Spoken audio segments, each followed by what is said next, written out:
अलग अलग हिस्सों में कुछ छोटे छोटे बच्चों की मौत हुई। और उसकी वजह जब कोशिश की गई, जांच की गई, पता किया गया, तो ज्यादातर मौतें उसमें किडनी फेलियर से हो रही थी। तो डॉक्टर्स के एक हिस्से ने इस पर जांच की, तो उनको लगा कि जिन बच्चों को किडनी फेलियर हुए हैं उनको पहले सर्दी खांसी जुकाम था और उनको कफ सिरप दिए गए। तो इस तरह से अब ये जांच का विषय है, लेकिन ये माना गया क्या कफ सिरप छोटे छोटे बच्चों की किडनी पर असर डालता है, या कोई विशेष किस्म का कफ सिरप क्या बच्चों की किडनी पर असर डालता है। आज देर रात भारत सरकार के स्वास्थ्य मंत्रालय ने एक एडवाइजरी जारी कर दी है, जिसमें उसने डॉक्टर्स से कहा है कि आप 2 साल से कम उम्र के बच्चों को कफ सिरप ना दें, और 5 साल से कम उम्र के बच्चों को अगर दिया जा रहा है तो उन्हें मेडिकल सर्विलेंस में रखा जाए, मेडिकली देखा जाए, ध्यान दिया जाए, तभी उन बच्चों को दिया जाए। तो लोगों को, पूरे लोगों को चिंता है, क्योंकि अधिकतर आम लोग, हम जैसे लोग, कभी भी बच्चों को सर्दी खांसी होती है तो अपना पुराना याद करके कोई कफ सिरप दे देते हैं, या फिर किसी मेडिकल स्टोर पर जाते हैं, एक कफ सिरप लाके बच्चों को दे देते हैं। और कब तक देते हैं, देते रहते हैं जब तक बच्चे को ठीक नहीं लगता है। क्या ये चीजें खतरनाक हैं? क्या इस तरह का सेल्फ मेडिकेशन जानलेवा है? इन तमाम चीजों का जवाब देने के लिए हमारे साथ सीनियर डॉक्टर डॉक्टर हेमल है, जो प्रोफेसर हैं, डायरेक्टर हैं डिपार्टमेंट ऑफ पेडियाट्रिक्स के दिल्ली के राम मनोहर लोहिया अस्पताल में। और डॉक्टर हेमल को आप सब लोगों ने टेलीविजन पे देखा होगा, अलग अलग गूगल्स में सर्च करेंगे तो आपका नाम आएगा। आप देश के बहुत ही सीनियर और जाने माने बाल विशेषज्ञ हैं, बच्चों के डॉक्टर हैं, और मुझे लगता है कि देश के जो सबसे बेहतरीन डॉक्टर्स हैं इस समय, उसमें डॉक्टर हेमल का नाम शुमार है। तो डॉक्टर हेमल, इस विशेष कार्यक्रम में हम आपका स्वागत करते हैं। धन्यवाद आलोक जी। सर, जो पहला सवाल है हमारा आपसे, क्या आपका इतना लंबा जीवन का सफर रहा है, क्या कभी ऐसा आपने देखा कि बच्चों को आपने कफ सिरप दिया उनकी किडनी पर असर आया? क्या ऐसे पहले वाकया हुए हैं क्या? वैसे अगर हमने तो नहीं देखा है, क्योंकि हम लोग बिल्कुल एक्यूरेट डोज और वेट के अनुसार, वजन कितना है बच्चे का उसी के अनुसार दवा देते हैं, और कफ सिरप का उपयोग बहुत कम करते हैं। ऑल दो लिटरेचर में अब उपलब्ध है कि ऐसे केस कभी कभी हुए हैं। और इंडिया में अभी रिसेंटली आपने देखा होगा Madhya Pradesh and other state में भी ऐसा राजस्थान में भी केस। आए? हाँ, राजस्थान में ऐसे केस आए हुए हैं। सर, क्या कफ सिरप किडनी पे इफेक्ट डालता है? इसमें क्या वजह है, क्या ऐसा होता है? कफ सिरप अगर जैसे मध्य प्रदेश राजस्थान के केसेस देखें तो इसमें कफ सिरप में जो मैंने लिटरेचर पढ़ा है, डाई इथिलीन ग्लाइकॉल पाया जाता है, जो जिसके कारण हेडेक, वोमिटिंग एंड सीजर्स और रीनल इफिशियंसी, किडनी पे भी असर पड़ सकता है, और थर्डली नोशिया, वोमिटिंग भी हो सकती है। तो इन दवाओं से अगर आप उचित मात्रा में, और पहले तो हम ये कहेंगे, सबको सलाह ये है कि कफ सिरप का उपयोग नहीं करना चाहिए, ये बच्चों में इंडिकेटेड नहीं होते हैं। और हम लोग 10-15 ईयर से कफ सिरप उपयोग में नहीं ला रहे हैं, उसकी जगह ह्यूमिडिफाइड मॉइस्चरिंग देते हैं, और इसके अलावा रेस्ट देते हैं। कफ अपने आप सप्रेस हो जाता है।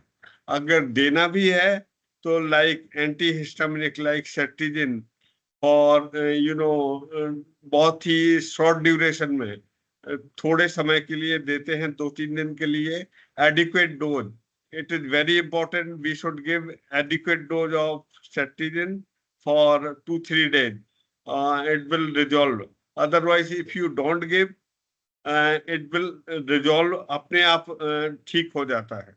So there is no indication of cough syrup in children. Doctor साहब, आप इसको कितना खतरनाक मानते हैं? जैसे हम लोगों के बच्चों को सर्दी खांसी होती है तो हम लोग मेडिकल स्टोर पर जाके उससे कह देते हैं कि कोई भी एक कफ सिरप दे देना, बच्चे को सर्दी खांसी हो रही है, और लाके उसको हम बाजार से या मेडिकल स्टोर से लाके उसको 3 दिन, 5 दिन, 7 दिन पिला देते हैं। ये कितना खतरनाक आप मानते हैं?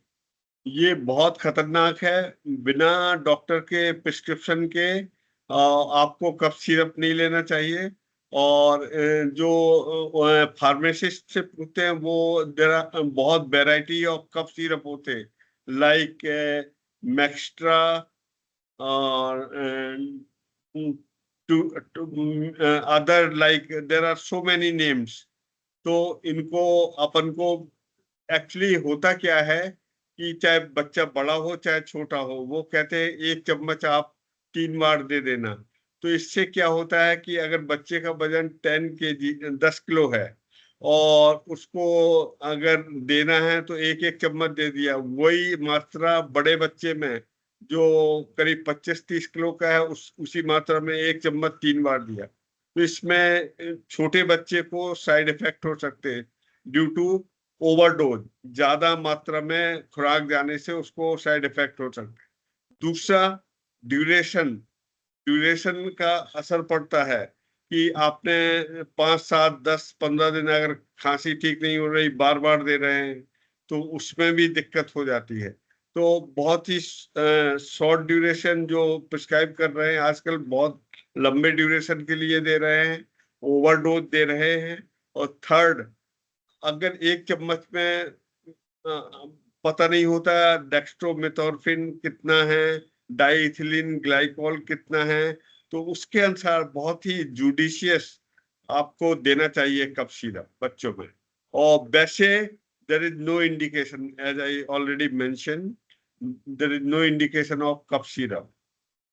डॉक्टर साहब, एक जो विज्ञापन बहुत सारे आते हैं उनको लेके भी हम लोग चले जाते हैं देखने गए तो पूरी तरह आयुर्वेदिक है और खांसी भगाए और खिचखिच भगाए, और बच्चे को अगर खांसी चल रही है तो उसको आप दे दीजिए, सर्दी खांसी में कफ सिरप दे दीजिए।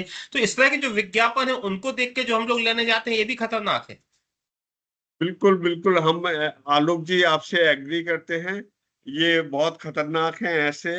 लाइक आयुर्वेदिक का, although I am allopathic doctor, तो मैं ज्यादा कमेंट्स नहीं करूंगा। कुछ लोग हनी टेस्ट जो नेचुरल इंग्रेडिएंट से बनाया जाता है, वो थोड़ा शहद वगैरह से और कुछ और चीजें रहती हैं, तुलसी वगैरह, वो थोड़ा सा लाभकारी हो सकता है।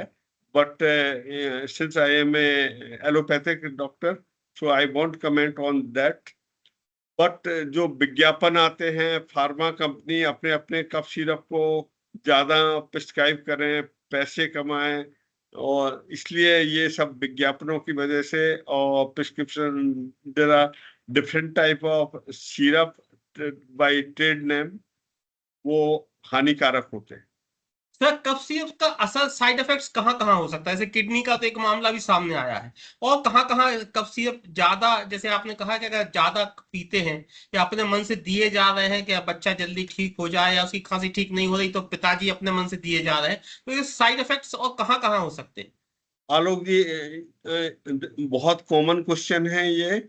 इसमें gastrointestinal tract like nausea, vomiting हो सकता है, और सीएनएस में, सेंट्रल नर्वस सिस्टम में dizziness and restlessness, altered sensorium, even seizures भी रिपोर्टेड हैं।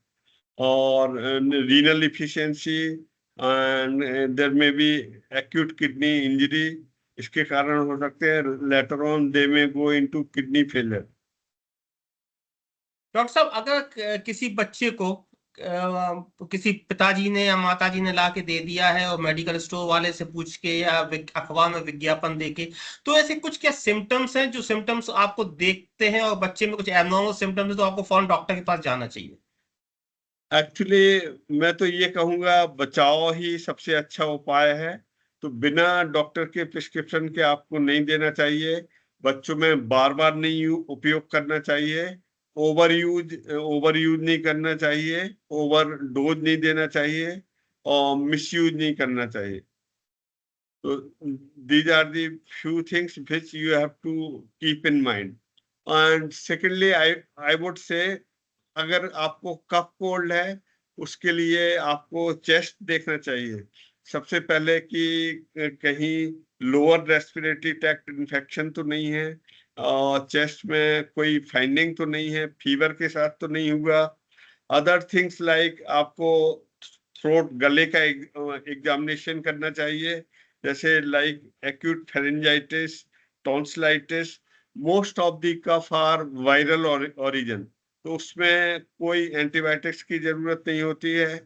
लाइक जो अपन लोग कहते हैं कि थोड़ा नमक के पानी के गरारे करो, आपका गला ठीक हो जाएगा, और रेस्ट लो। These remedies are best for these type of cases. Doctor साहब, इसका एक उल्टा सवाल भी हम आपसे पूछना चाहते हैं कि कुछ पेरेंट्स जो है उसको अवॉइड भी करते हैं। वो तो जैसे कुछ जाके दवाई लाए और मेडिकल स्टोर वाले से पूछ के लाए और बच्चे को पिला दी। कुछ लोग अवॉइड भी करते हैं कि चलो ठीक है, अपने आप ठीक हो जाएगा। तो अभी आपने एक जवाब दिया, इसका दूसरे हिस्से का क्या जवाब है? यानी कब तक पेरेंट्स को सीरियसली लेना चाहिए? यानी कि अगर बच्चे को कफ है और बुखार है या सर्दी खांसी है, तो उसे कितने दिन तक घर में इंतजार करके डॉक्टर को दिखाना चाहिए? अगर आई वुड से कि अगर पॉसिबल है तो इमीडिएटली डॉक्टर को दिखाना चाहिए। कफ कोल्ड फीवर है, whether it is a upper respiratory tract infection की, फेरेंजाइटिस है, टॉन्सिलाइटिस है, और थ्रोट कंजेशन है, ये देखना चाहिए। और लोअर रेस्पिरेटरी लाइक निमोनिया हुआ, छोटे बच्चों में यू कैन से ब्रोंकियोलाइटिस हुआ, these condition should be rule out. मतलब इनको आपको हटाना पड़ेगा कि ये चीजें नहीं है, निमोनिया नहीं है, ब्रोंकोलाइटिस नहीं है, और फेरेंजाइटिस नहीं है, tonsillitis. These things you have to see. otherwise most of the cough cold, these are the viral origin, so there is no need of antibiotics. And cough cold, it takes some time and it will resolve spontaneously. And अगर बहुत जरूरत हो तो anti histaminics like cetirizine कुछ दिन के लिए, as I already said, it should be given in adequate dose and short duration.